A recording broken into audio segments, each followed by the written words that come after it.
Shalom Lekulam, and welcome to our fifth intermediate lesson on Kabbalah. Today we're gonna touch the subjects of Adam Kadmon and the second restriction, Tzimtzum Bet, and if we have time, we might even touch the subject of the Shevirat HaKelim. But the plan today is going to be basically Adam Kadmon and the second restriction. And we're going to have some new terms that we're going to learn, such as Nekudot and the word Olam or Olam, Nekudim. So we're going to do a little recap, but before we do the recap, let's start the lesson with an intention, and then after that we're gonna continue with the fifth lesson. So the intention for this study reads as follows: I study only for the sake of his name and for the sake of the unification of the collective soul of all humanity. Adam Harishon. May the Creator bring peace to all the parts of our soul, now and forever. So the reason we're starting with this intention is because it is important to understand that when we study Kabbalah, we don't study Kabbalah for our own sake. We study Kabbalah because we want to advance spiritually, want to attain certain levels of spirituality. And when we study Kabbalah, the main goal is not only gain knowledge. Knowledge is just basically the path, but it's not the end goal. The end goal is basically the unification of all the souls of humanity back into one, back into becoming Adam Harishon. Adam Harishon means the first Adam, the Adam that we read when we are reading the book of Genesis, Bereshit. That Adam broke into pieces. That's what it is called, the fall of Adam. Therefore, all of us are part of that Adam, that first soul that was created in the beginning. And our goal is basically, when we study Kabbalah, is basically join all the parts through the method of loving each other. That's why in Kabbalah and also some religious denomination teach the same thing about love your neighbor, love your friend, love your fellow human being as yourself. And that's basically the whole system. It's basically the love that you need to have for the fellow human being. And these days, if you are paying attention to what's going on out there, it's all the opposite. All of a sudden, hate is starting, to sprout. And in Kabbalah, some of the Kabbalists says, the Kabbalists, they say that in order for the Messianic age to manifest itself, there has to be a kind of like evil will gain power for a while. And it's the only way that sometimes, these forces, if you want to say it that way, these forces manifest. In this case, the force of the Messiah, this consciousness, messianic consciousness, in order to manifest, first we need to go through a struggle, through a crisis. And through this crisis, we will see that we don't love each other, that what we have is hatred towards each other. And this hatred, it's basically going to be like our Mount Sinai. In fact, Mount Sinai, the name Sinai comes from Sinat, which is hatred. It's a mountain of hatred. So if we acknowledge our own evil, our own hatred towards the other human beings, and we start working on that level of, or evil level within ourselves, we can transform this hatred into something better, something that it will be creating a path for correction in the whole world, and bring us into balance with nature and balance with every system, every spiritual and physical system. And in this way we will manifest the messianic consciousness, and the messianic era will be here. So that's the reason we start with this intention, because the study of Kabbalah is not about knowing what is the name of this Partzuf, how this Partzuf works with the other one, the vessels, how this vessel is filled with the light, or how, you know,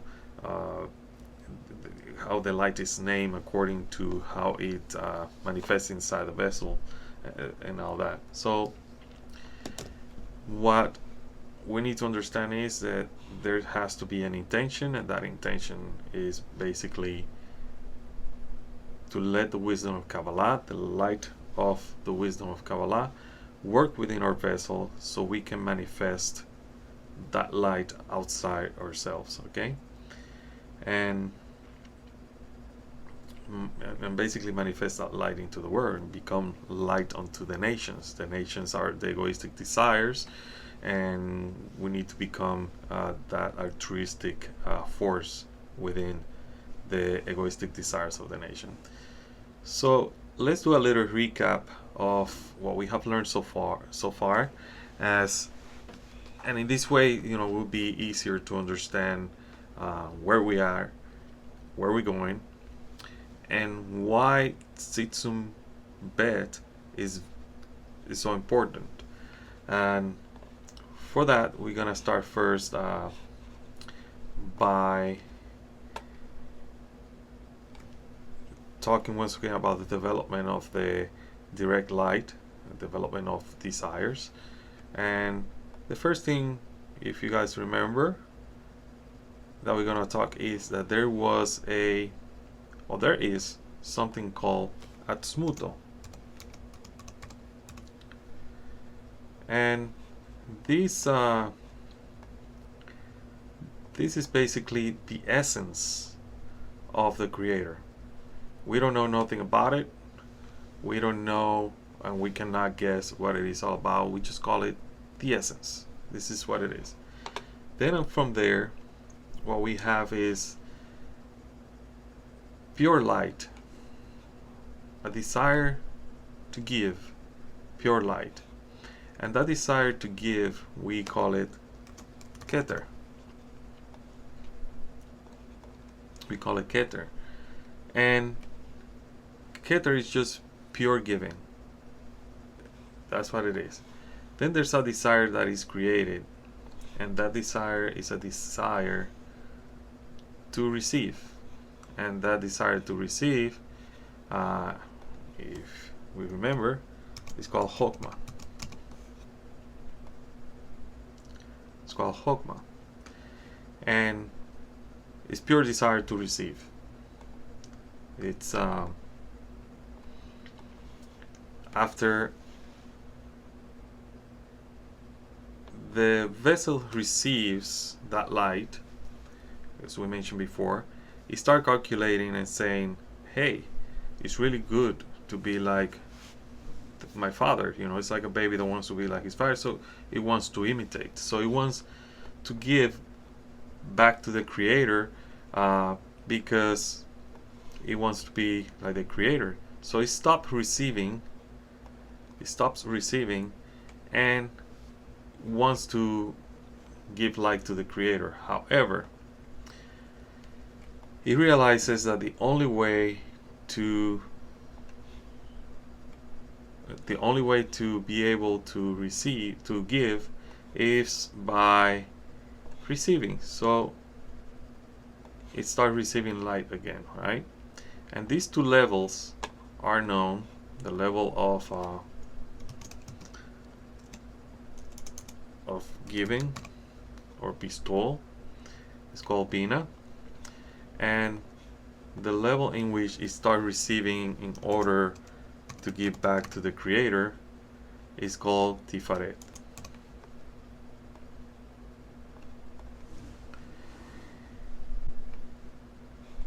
Then it realizes that it wants all. It wants everything. It wants to be basically a big receiver and be also just like the Creator. But the only difference here is that now this desire to receive and to receive all, basically, it's an independent desire. It's different from what we have here in Chokmah. In Chokmah, what we have is a desire that is still controlled by the Creator itself. The same thing with in Bina. What we have here is a desire to give that is still controlled by the Creator. Now here, what we have is a desire to receive in order to give to the Creator. But then here some calculations are made that then something happened. And what happened is the following. Here, what we have is something that is called basically an independent desire. Independent desire. And that independent desire wants to basically receive it all. And we call that desire Malchut. Okay? So this is the development of the desires, or the development of the direct light. And what you need to understand is the following, that there's only two desires in all creation, and those are the desire to give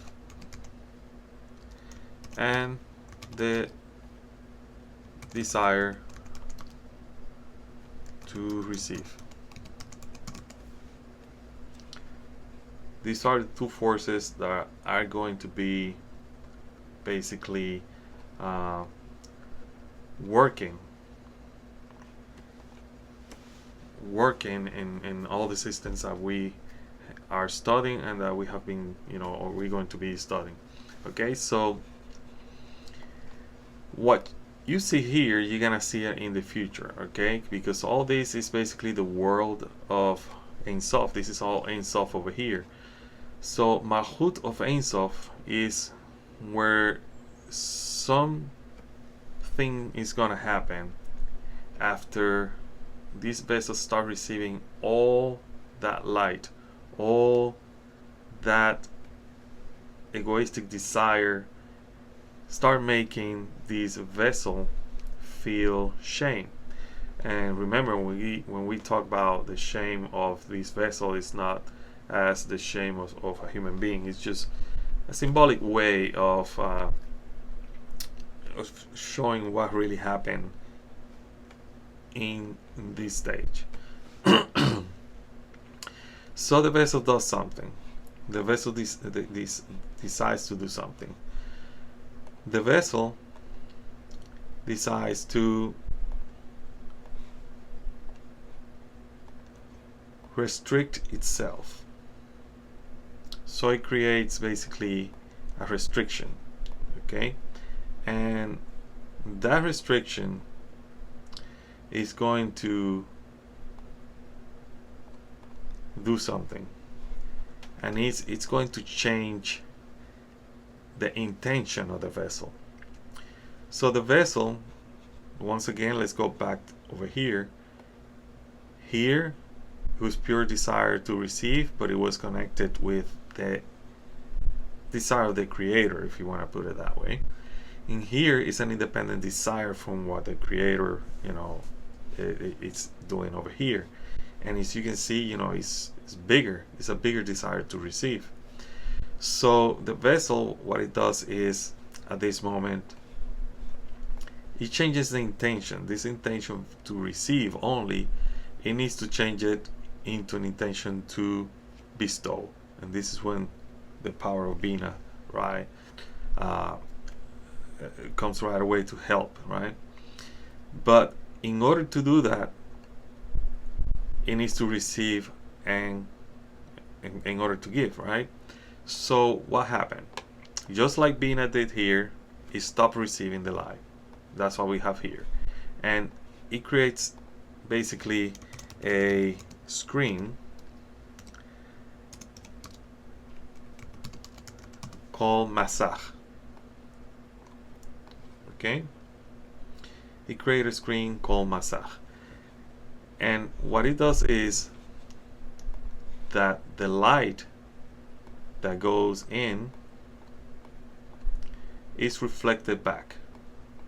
It doesn't go in at all. Basically, the light wants to go in, but it's reflected back. It doesn't go in at all.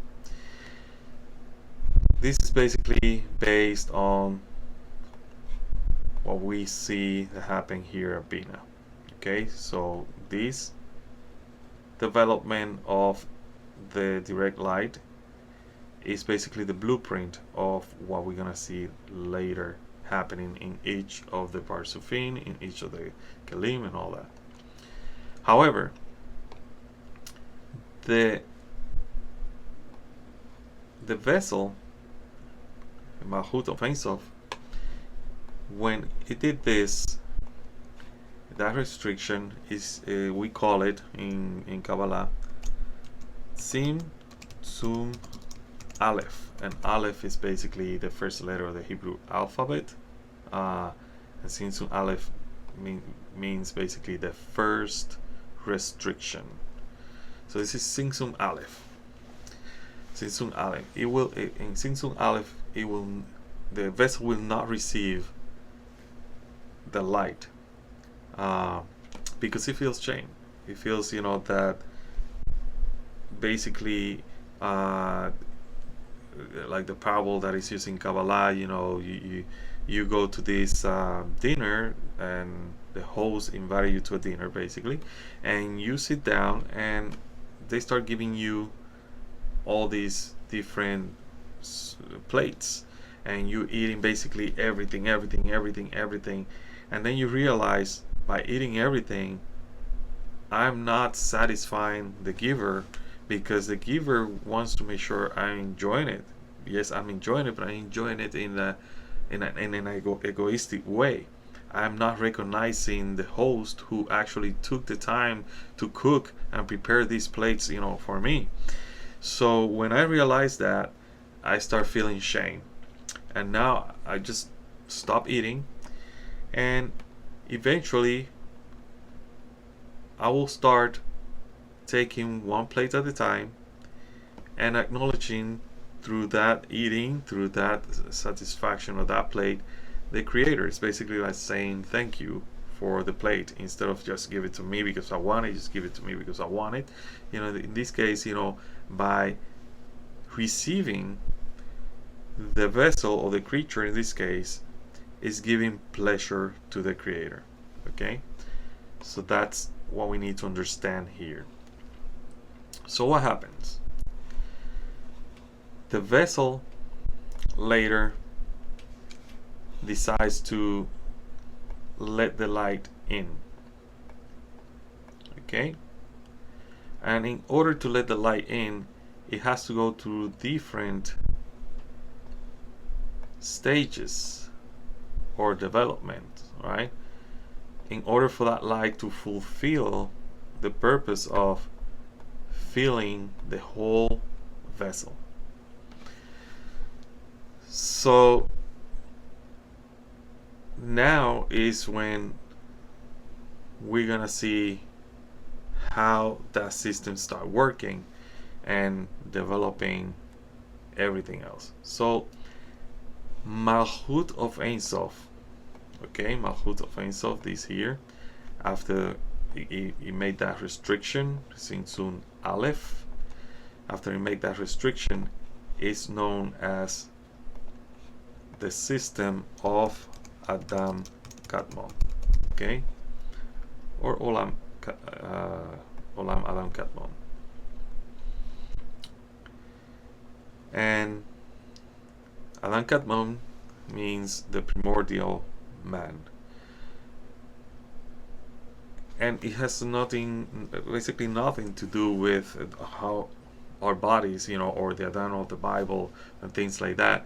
It's basically, we call it Adam Kadmon because it resembles our body, who say, and our soul resembles that pattern that force or that system has, which is called Adam Kadmon.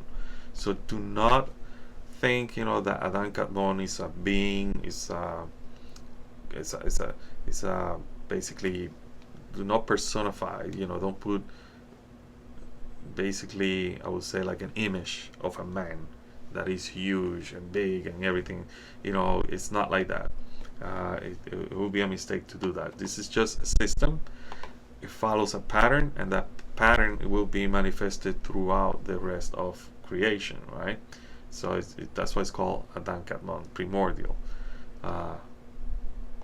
Okay, so Adam Kadmon, let's see where we are, right here, so you can see it. Adam Kadmon basically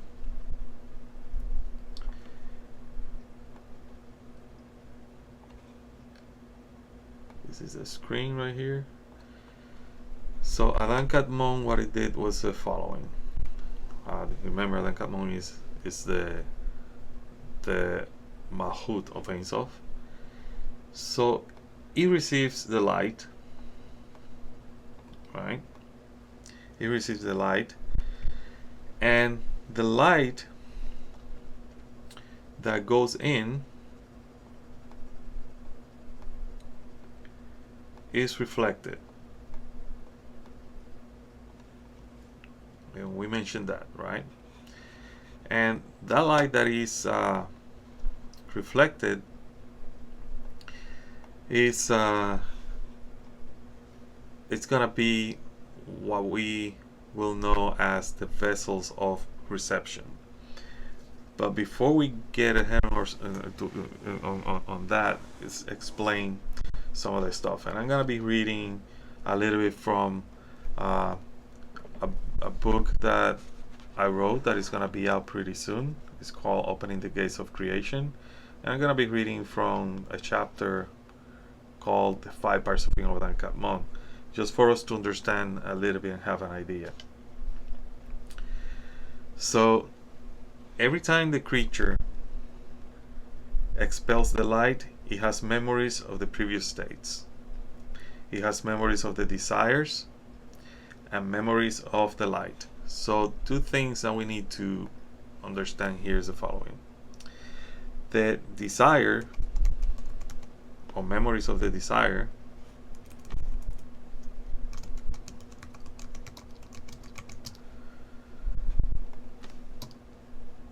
are called aviut.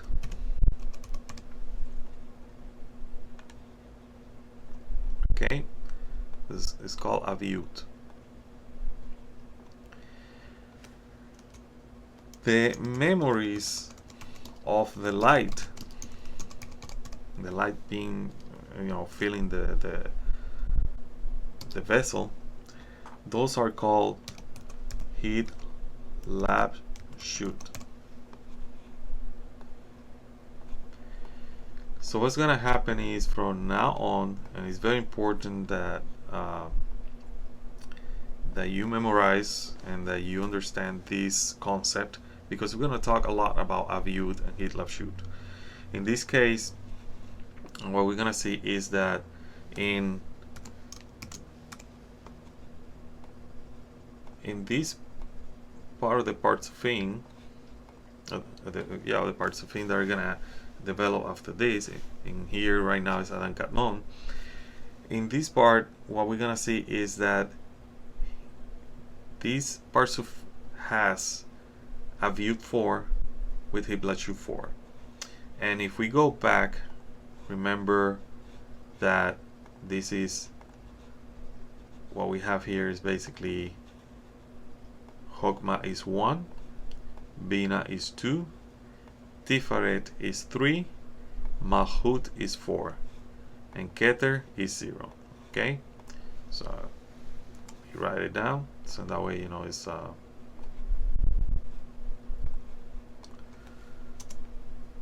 recorded. And if I put this on in the website, you know, for as a resource, people can have it in a PDF file.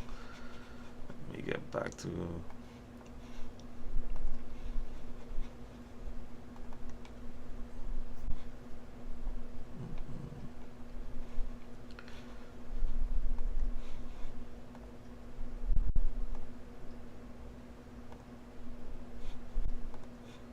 system just crashed, so bear with me. Okay, there you go. All right, so this is 2, this is 3, and Malchut is 4. Okay, so we have is basically Keter is basically zero desire there. Then we have Chokmah, which is desire 1, 2 is Bina, 3 is Tiferet, and Malchut is 4. And this is just a way to identify what are we talking about. So when we say desire, let's say desire 3 and 4, what we're saying is basically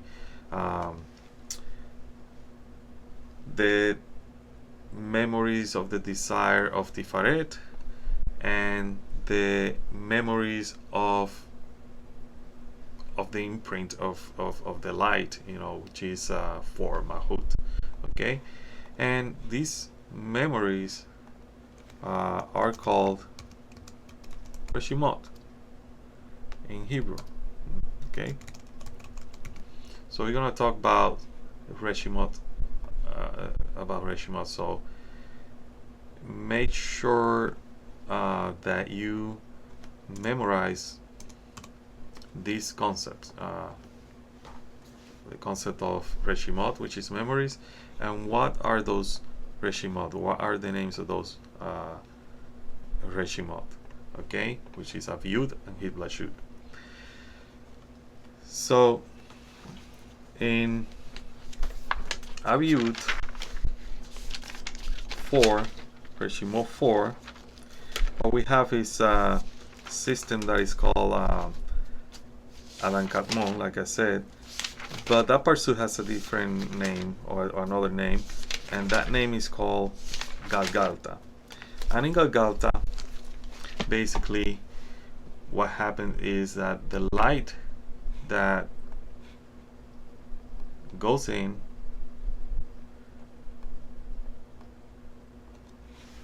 is basically restricted, and is restricted by, put here, is restricted right here by a kind of like a masach, but it's more like a barrier, and it's called tabur. It's restricted by the tabur. Okay, and everything else, in this case, you know, down here, everything else over here remains empty. So everything over there is empty. Light doesn't enter there. Okay, so it remains empty.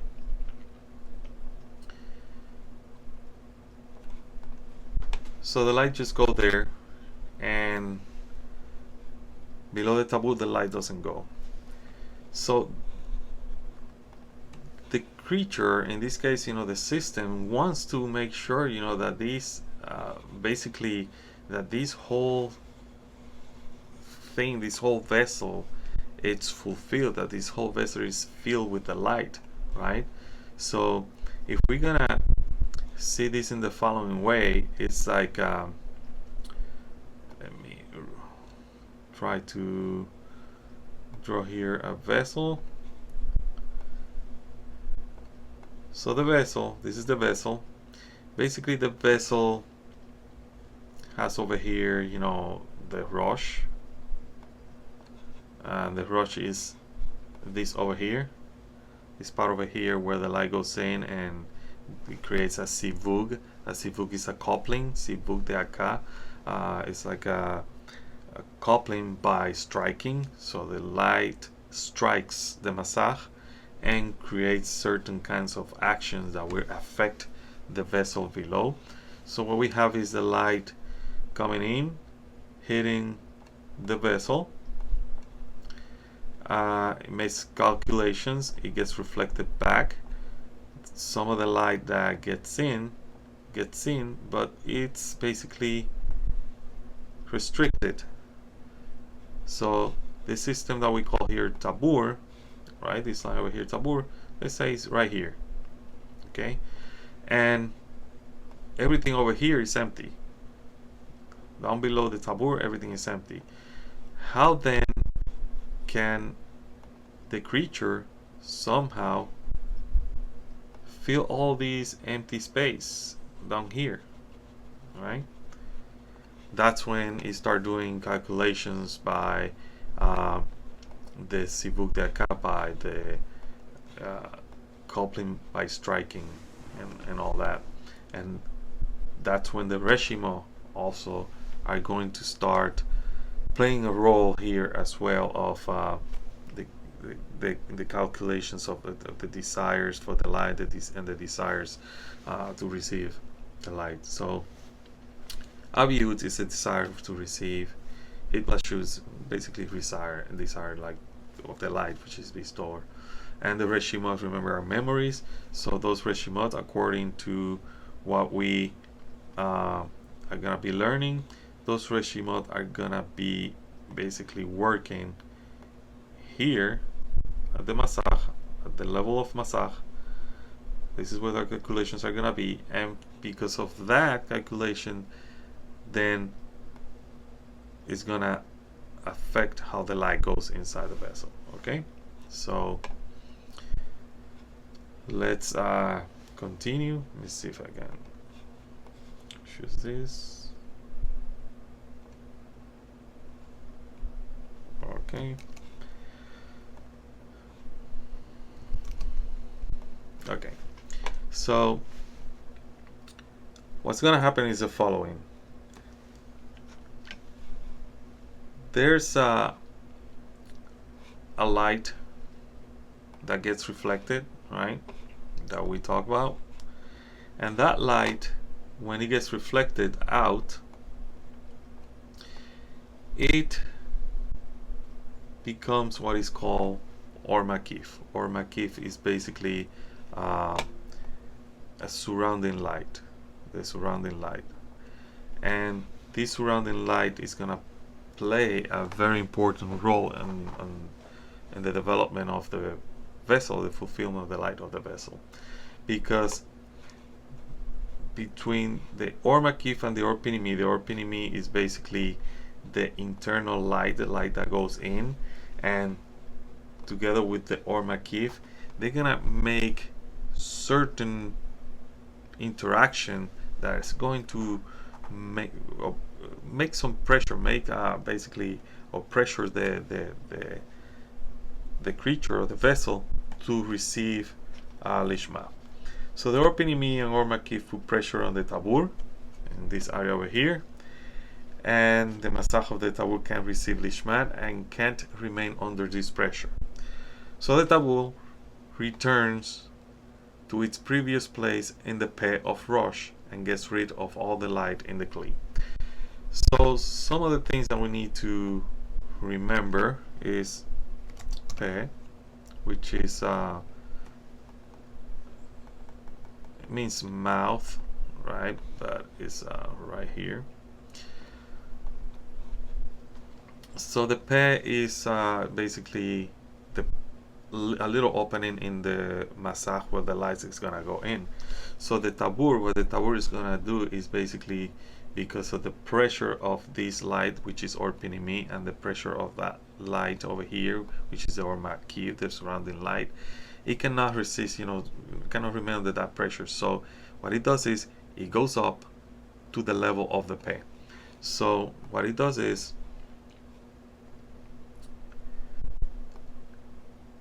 it goes to the level of the peh, and in there it creates basically another Partzuf called Ab. And now let's talk a little bit about this name. Okay, we mentioned that the name of this Partzuf is Galgalta, and now what we're gonna have is a Partzuf called Ab, and it's called Ab according to the number assigned to it by the filling. If you took the class, then when we talk about the filling of the Partzufim, basically Partzuf Av is Aleph, Ain and Bet, which is 72. This the number 72. So the spelling or expansion of the spelling of the name Yod He Vav He is gonna give you the name or the number that will give the name to this Partzuf. In this case, Partzuf Av is the first Partzuf, and the numerical value is gonna be 72. So the same thing, the light is gonna go in, okay, and it's gonna be reflected.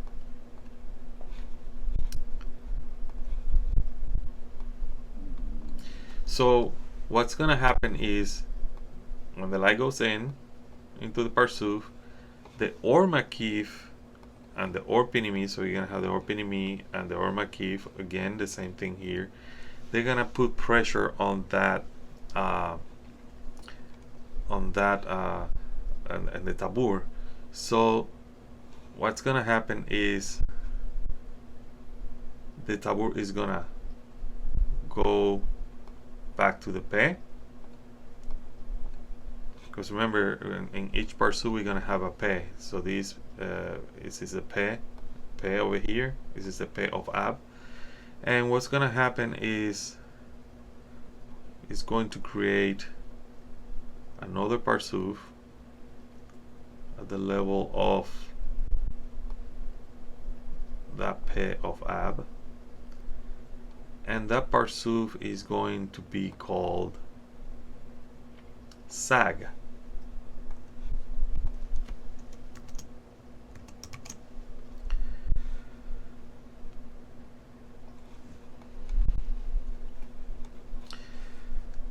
And once again, the light is going to go inside the Partzuf, right, by a matter of coupling by striking, Sivug the Haka. The light goes in, the light that is reflected will go around this Partzuf, will put pressure in the tabur together with this light or pinimi, and it will create another Partzuf. When the tabur raises, to the level of peh, it will create another Partzuf, and that Partzuf is going to be called Ma.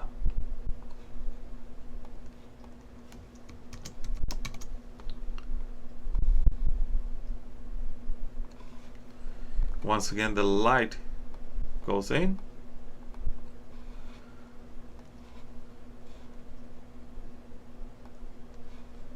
okay, the light goes in, it gets reflected out,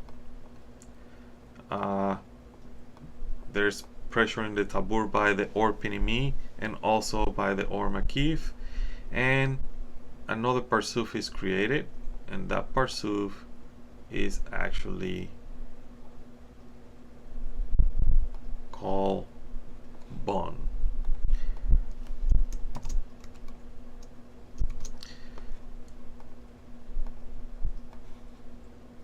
And make sure you go back to lesson number 4, in which we talk about where these names came from and why these names are important in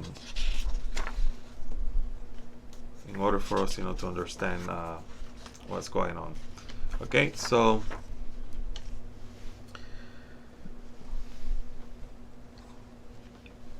talking about the Reshimot, so what we're gonna have is that in Ab, the Aviut or Hitlapshut is gonna be of 4, and the Aviut is gonna be of 3. So remember what we said about the numbers, right? So if it is basically Hitlashut 4 and Aviut 3, what we're talking about is Hitlashut is going to be then of the level of Malchut, and the Aviut is going to be from the level of Tifaret, right? And the next Partzuf, which is Sag, it's of the level of 3 and 2, which is Hitlashut of Tifaret, Aviut of Bina.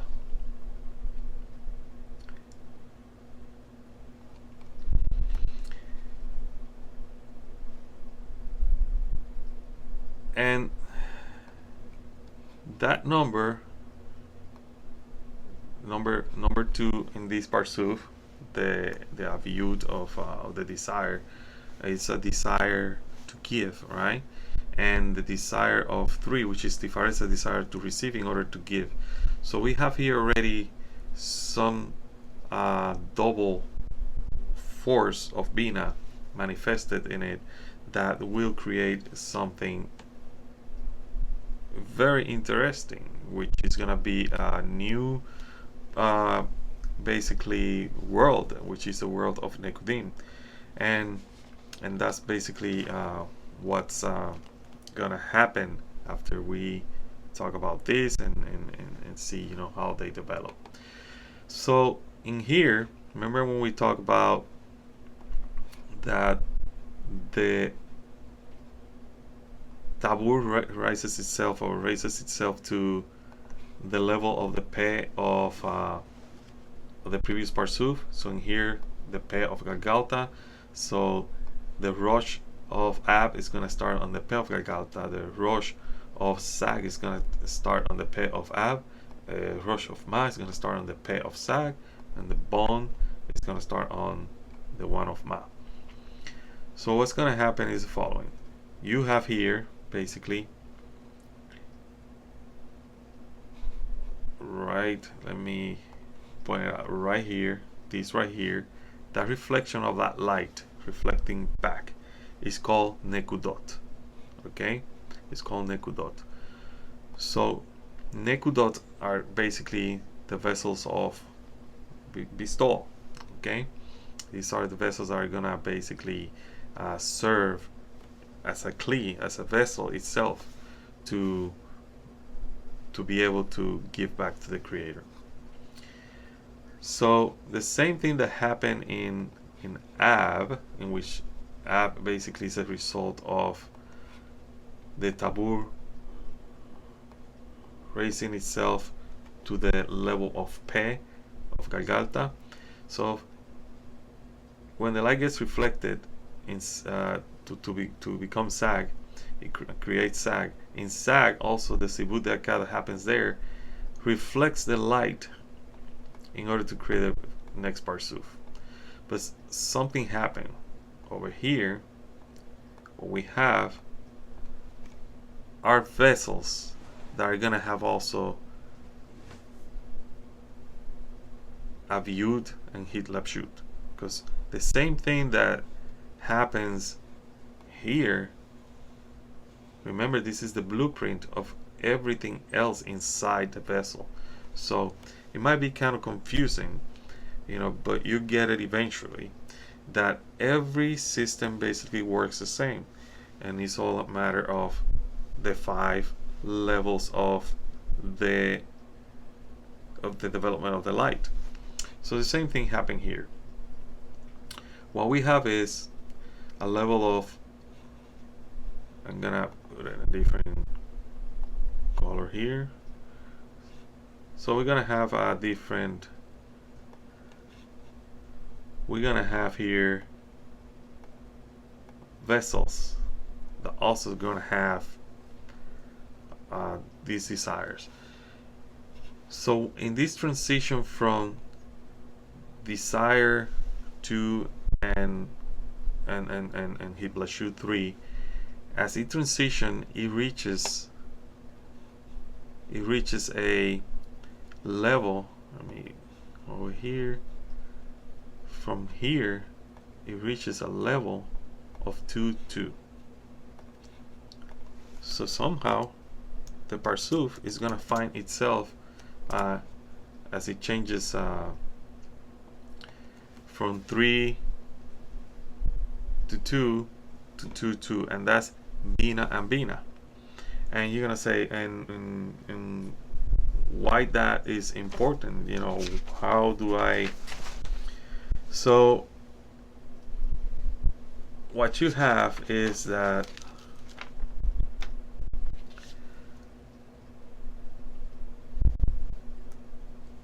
in Ma,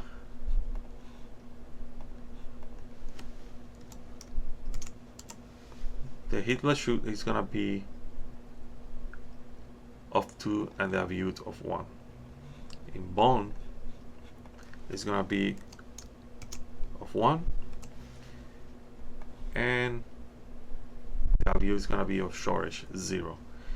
So that transition from 3-2 to 2-1 in here, because this is where, because this in this area is where in the Nekudot, that's where that transition is happening. That's where these forces are changing into different or converting into a new Partzuf.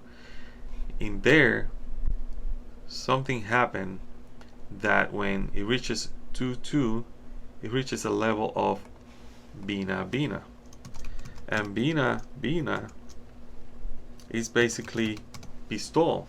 Remember when we talk about Bina before, Bina wants to give back, wants to be like the creator. It wants to give back to the creator. So what it does is, in this case, double Bistor is going to make the light somehow go down to the lower areas of below the tabur. So now it can give below the tabur. Remember, in the beginning, like I mentioned, you know, the tabur doesn't let the light go below this. So all these remained empty. It remained empty. So now Bina can get below the tabur. However, in here as well, what we have, this over here, is basically called Siyum. The Siyum is basically the end. So in order to fulfill the creature, the light needs to go all the way to the Siyum. So Bina does that. Bina is basically the what it does that, or the force that does the giving.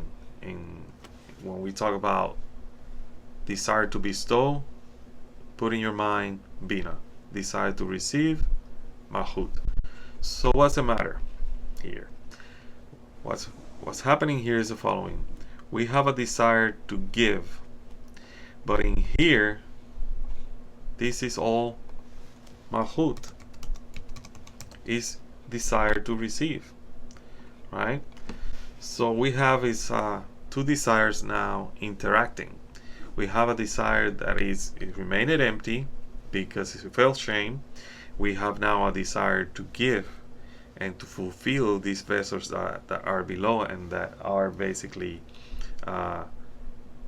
called egoistic vessels. So what happened is the following. Bina, when it reaches in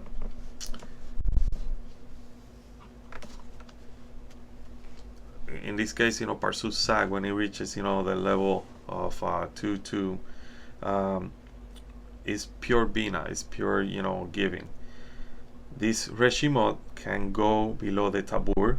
This happens during the creation of the Partzuf Ma, which is the Partzuf that is next, like I mentioned. It happens during that creation of that Partzuf.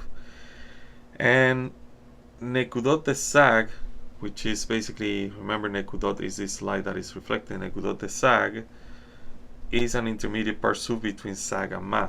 So what we're gonna see here is that this Partzuf that is gonna go down is gonna be called Nekudot the sag.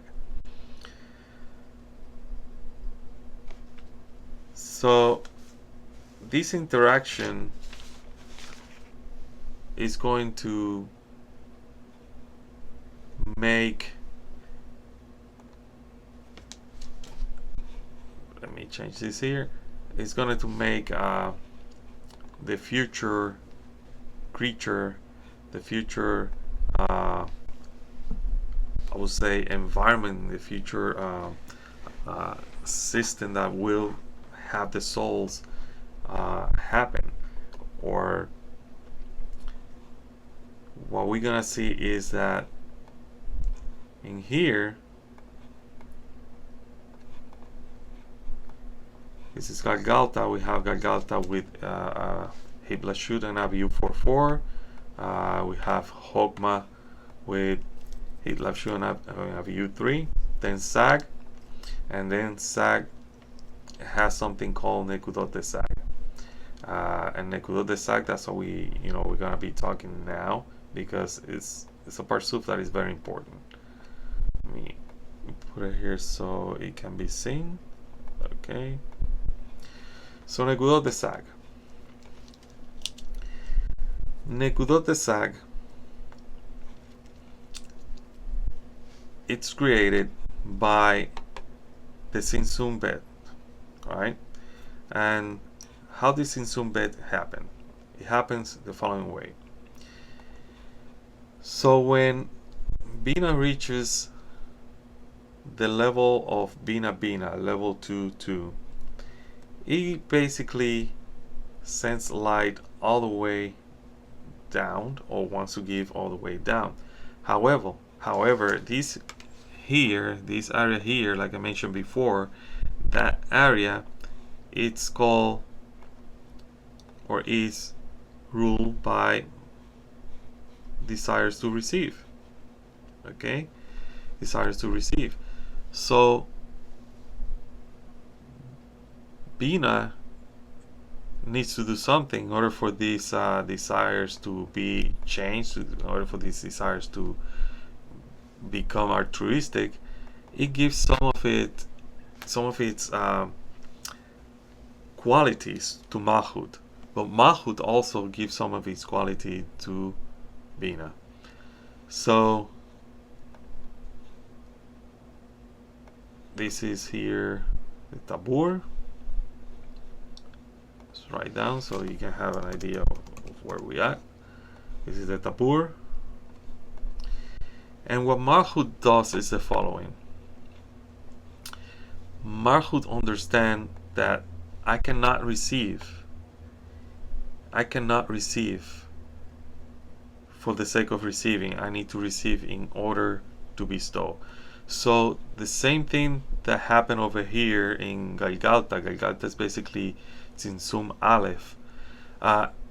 It happens again, but in a smaller Partzuf, and that's a Nekudot de Sag. So Malchut create by ascending towards Bina and leaving the rest of those vessels, below empty, creates something called Tzimtzum Bet. Tzimtzum Bet. And Tzimtzum Bet creates another barrier, and that barrier is called Parsa. So we have the Parsa and the Tabur.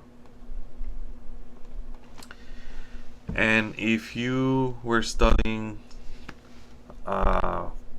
with us, with the intermediate classes, we touched the subject of how the Partzufim clothe each other, and we talk about different Malchuts.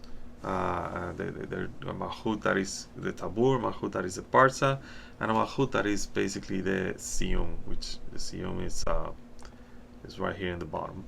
This is the siyum, and those are basically malchut or lower parts of these different levels.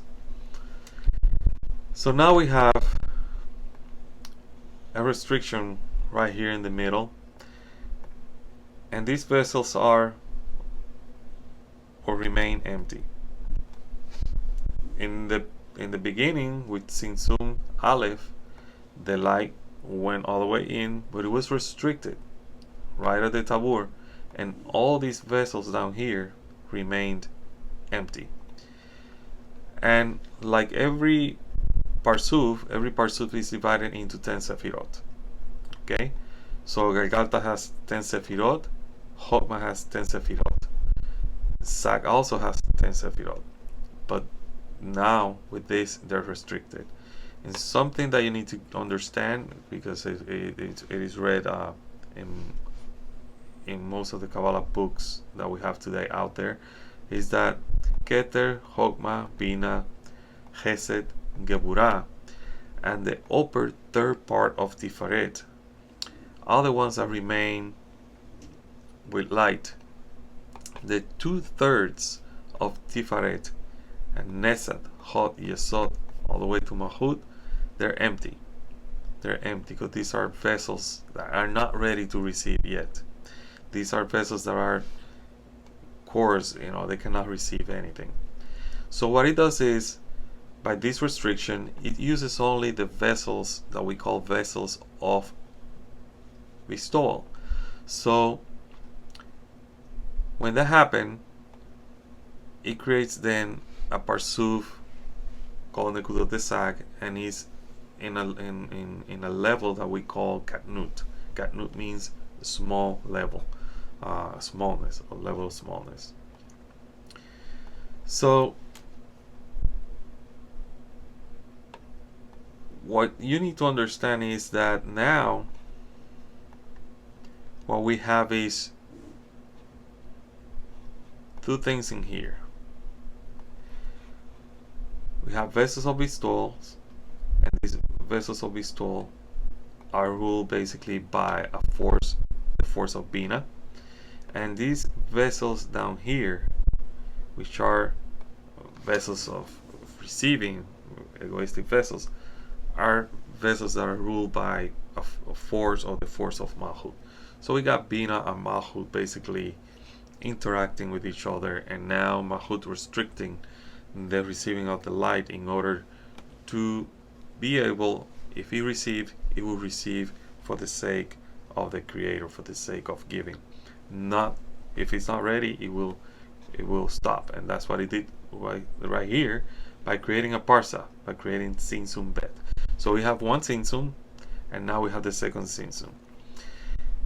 Now we have to understand what happens over here at the Rosh, because what happens over here at the Rosh, for example, here there's a sivuk that takes place in Hiblashut 2 and Aviut 1, and this is in Sag, and this is Bina and Keter, right? So, and then there's another one that is going to happen, and it's going to happen on Aviut 4, Hiblashut 4 and Aviut 3, which is, if you look at it, is the same as Ab, and Ab is what? Receiving. So if Ab is receiving, that means that something is going to happen, right? Somebody's going to receive all that light. So what's happening over there? How it's the calculation done at the Rosh? Okay, so now we know that we have a Tzimtzum Bet, we know that we have a Parsa, a new restriction in the middle of these vessels of receiving. We're working vessels of bestowal here. Now we have vessels of bestowals over here as well, right?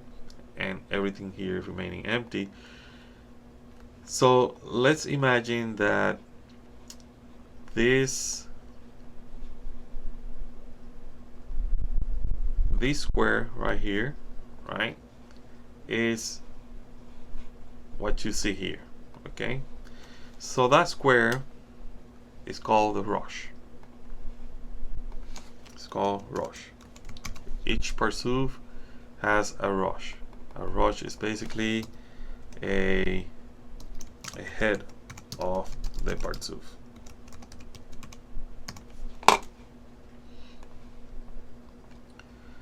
And in the head of the Partzuf is also divided into 10 Sefirot. So you're going to have Keter, Chokmah, Bina, Serampin, and Malchut. And remember, Serampin incorporates 7 Sefirot, so it's called Zon together with Malchut. Serampin has 6, and Malchut is the number 7. And as you can see here, Bina is divided into 2, and we're going to talk about that right now. So Keter is called Galgalta, and Galgalta basically means the forehead. Chokmah is a 9 or eyes, and Bina is called Nigve a 9 pupils, right? Also, then that's the Garda Bina, the upper Gimel Rishonim, which is the 3 first vessels of Bina. Then you have the 7 lower ones of Bina, which is Osen and which is ear. And then Serampin is a Chotem or nose, and Malchut is a Peh or mouth. And these vessels have names of, or basically parts of our face, but it has nothing to do with our face itself, right? There's no way we're receiving a light into our forehead, in our eyes, in our nose, ears, and things like that. Even though you're gonna see in the future as we study, there's a correlation, but it's not exactly correct to imagine this as the head of something or a human being. Okay, it's just a way that Kabbalah uses the language of branches in order to convey spiritual ideas. So Galgalta and 9 are gonna be called vessels of GE, vessels of Vistoa. So wherever you see GE is Galgalta and 9. So it's gonna be forehead and eyes, meaning Keter and Chokmah, the force of Keter and Chokmah. Now Bina is divided into 2, and this is in the head, right? And these vessels of Vistol are basically the same as this over here in the top of the tabur, right? Now Bina is here, and Bina, like I mentioned before, is going to be divided into 2 as well, right here, with the 7 lower ones, and all that below is called a hap. So the Osen Chotem Peh is a hap. So whenever you read a Kabbalistic book and they talk about Galgalta and 9 and a hap, that means Keter Chokmah, Bina, Serampin, Malchut, basically all this. And what's going to happen is that you're going to have basically the light coming in and hitting. Let me change the color so it can be better seen. Alright, so the light is going to come in and it's going to hit, let's say, Nigve a 9. And it hits Nigve a 9, it gets reflected back, right? So if it hits Nigve a 9, this calculation here is going to affect something down here. And when I say down here, I mean down here below the tabur. Okay, so in this case, the sivug that was made in Sag was a sivug of Hitlashut 3 with Aviut 2. So it was basically receive in order to give. So that's exactly what's happening here. You receive, but then Malchut reflects the light back. So receive the light, and basically I don't want it. I cannot receive it right now. But then it's like if we go back, it receive, then it gives back, then we're gonna go back to this one, to a level in which we're going or we want to receive everything, right? Remember the Aviut 4. So what happened is the following.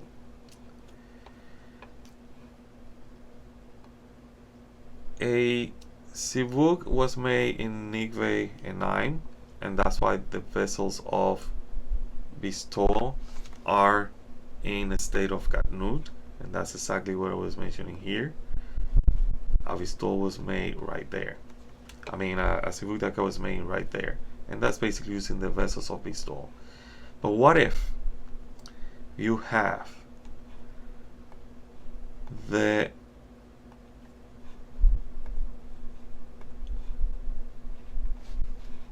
light coming down all the way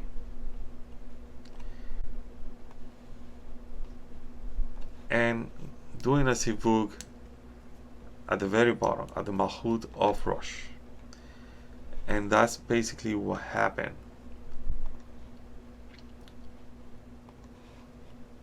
In this right here. So you have a Hitlashu 4 with a view 3, which is the same as Chokmah, and Chokmah is receiving. So it receives the light, and when it receives the light, it makes a sivug exactly at the very bottom of the Rosh, and that's basically the calculation of a malchut to receive, right? So the light goes all the way to the vessels that are supposed to remain empty because of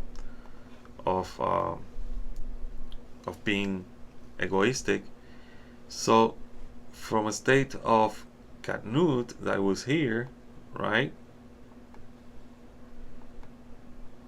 now becomes a bigger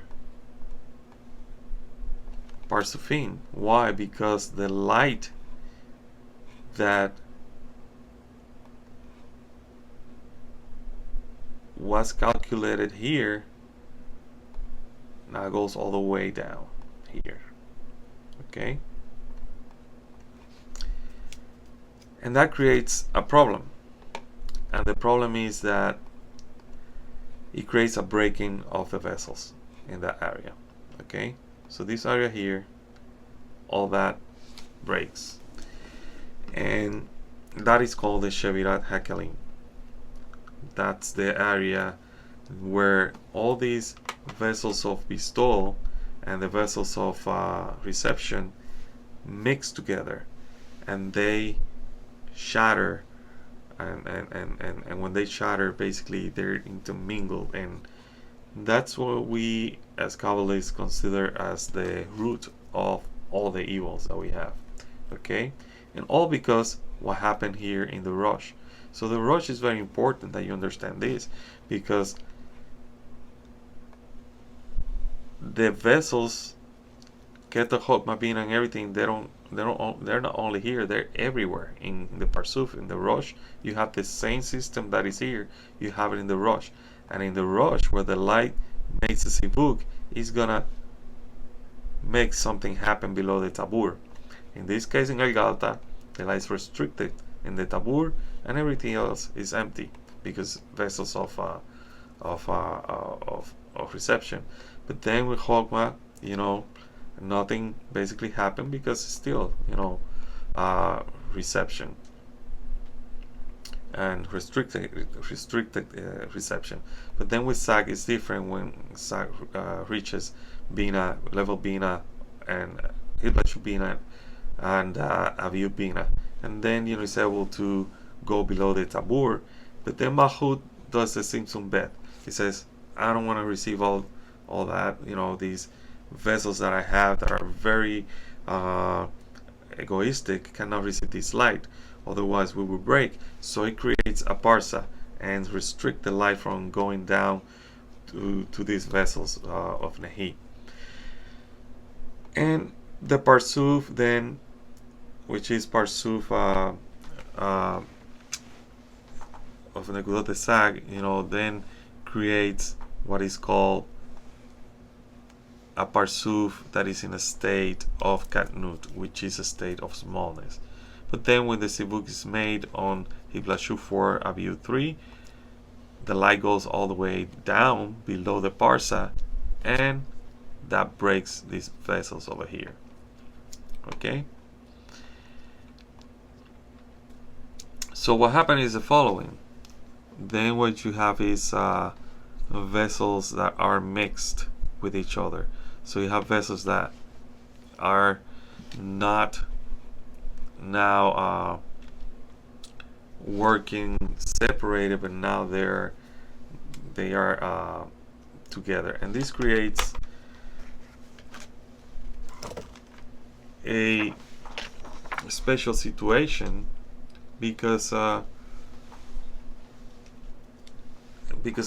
these vessels can create something in the future. They become the blueprint of something that is gonna be used in the future. But in the meantime, let's continue reading so we can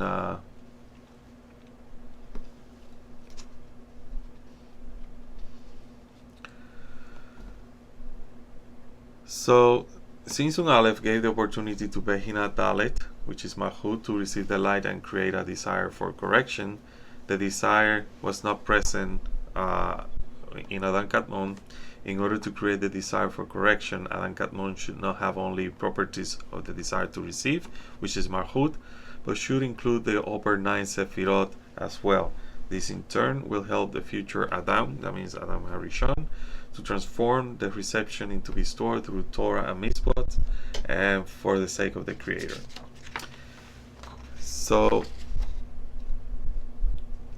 in the beginning, it is said that the Creator was going to create the world with the properties of judgment, that means din, or properties of restriction. If the word were to be created from the properties of the first 9 Sefirot, it will be only a desire to give or bestow. On the other hand, if the world were to be created from the desire below the tabur, it would be a desire to receive only. The Creator saw that the world could not be supported this way, and you can find this on Bereshit Rabbah, chapter 12, verse 15. We talk about that in more details. The Galta of Adam Kadmon is of the property of judgment, because the Tzimtzum Aleph, being Malchut the Malchut, it is a desire to receive. However, because of the restriction, the lowest desire, strongest desires to receive under the tabur do not receive life, which is what we were mentioning here before, that these desires here remain empty, and then they get restricted when Sag brings light down to this level. By Malchut ascending, it restricts that then to only the vessels of bestowal within here that can work in order to give back to the Creator.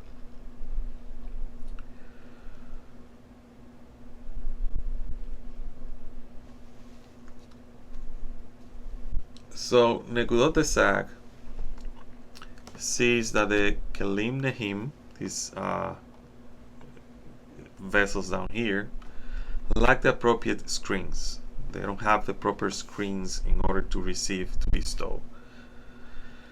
Without a proper way to discern the light, these kelim or vessels will be receiving egoistically.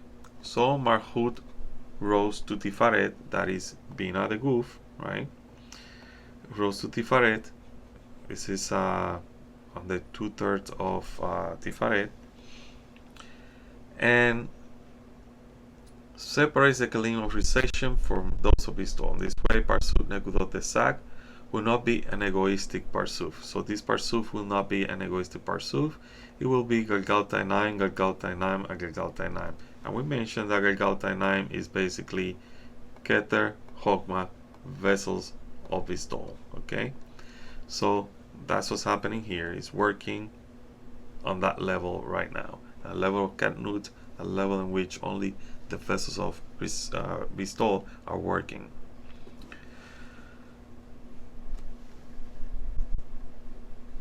When Malchut was raised to Tifaret, a new siyum was created, this siyum right here, and that siyum is called Parsa. This is the second restriction, Tzimtzum Bet, In Tzimtzum Bet, the light is restricted in the upper half of Bina, the Guf. On the Rosh of the Partzuf Sag, Malchut was on the Peh of Rosh. Then it rises to Nikveh and 9, right here, to the line that separates the Kelim of Bestol from those of reception in Bina the Rosh. So the same thing happened here. This Malchut basically goes over here and divide these vessels into Galgalta 9.5. A sivuk is made in Nikveh and 9 to create Partzuf Ma of Adam Kadmon, and that's a Partzuf that we talk here. This Partzuf is called the world of Nekudim, of lower Ma. When Malchut rose to Bina, the Guf, the sivuk was not made in Peh the Peh, but in Nikveh and 9, thus making Olam HaNekudim be in a state of Malchut. So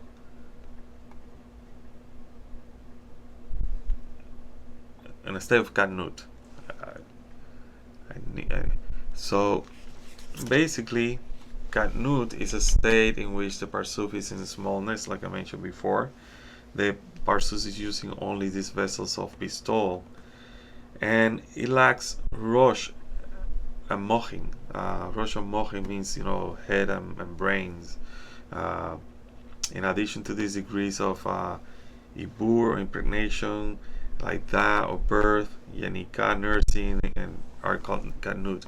In this case, what you're gonna see is because if it's in katnut, then it's using just the Galgalta 9, and at this point, this is when the Shevirah HaKelim happened, and that's what we're gonna talk in the next lesson about the Shevirah HaKelim, because now we can say that we're entering the realm or the process of correction, which is going to happen after the Shevirah HaKelim, and that's when the book of Bereshit, the book of Genesis, start.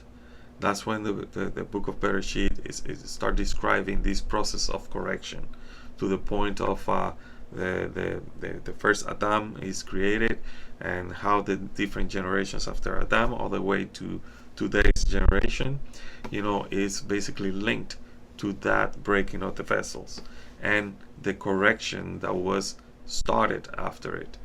So we're gonna leave it there. Make sure you see this video once, twice, 3 times, doesn't matter. There's a lot of information here.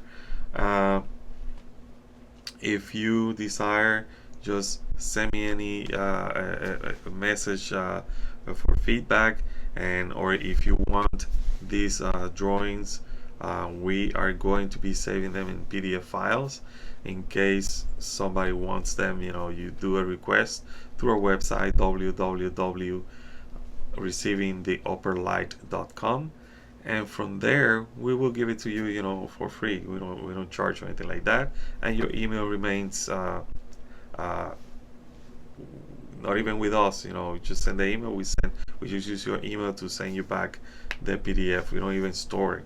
We're not on that business of storing emails and spamming you with emails for you to take this class or that class. If you're here, it's because the creator brought you here, not because we were announcing you, hey, this class is next, this class is next. You found us, you decided to join us, and that's it. That's how the creator works. And it takes you to the proper group, to the proper teacher, and sometimes teachers and groups, not necessarily one. It's always good to have different perspectives, but feel free to ask me for the PDF. Also, in the future, I will be presenting my new book. This is called Opening the Gates of Creation, Kabbalistic Insights into the Book of Genesis. This is volume 1 of the Genesis series. So it's gonna be basically 3 of these books for sale for whoever is interested. This is just a sample that they send me so I can look at the book and see how it looks and all that. It has a lot of drawings, you know, in it, and a lot of information in it. And I'm gonna start teaching, you know, from this book. In that way, you know, be easier to have a flow of the classes, you know. And if you get the book, then you'll have an idea of what we're talking about. So it's pretty soon it's gonna be on sale. It's gonna be probably in Amazon as well. Opening the Gates of Creation. It's not on sale yet. I will announce, you know, when it's gonna be on sale on my website, receivingtheupperlight.com, and also in our private group in the Facebook group. Feel free to go over there and join us. Because pretty soon we're gonna start. You know, we just started the group recently. There's not a lot of people there. Same thing with the YouTube channel. But if you want to join us, so you don't miss some of the news or things that just happened on that private group, then go to Facebook and join us, you know, or send me an email through my website if you don't know how to get there, and I'll send you the link to the group.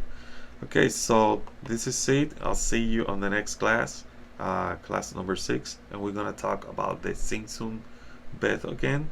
And after Tzimtzum Bet, we're gonna talk about the Shavira Hakalim, and the Shavira Hakalim then is gonna take us to the world of Atzilut, which is the world of correction.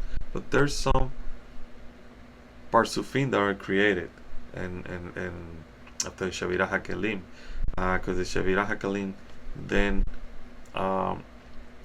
makes the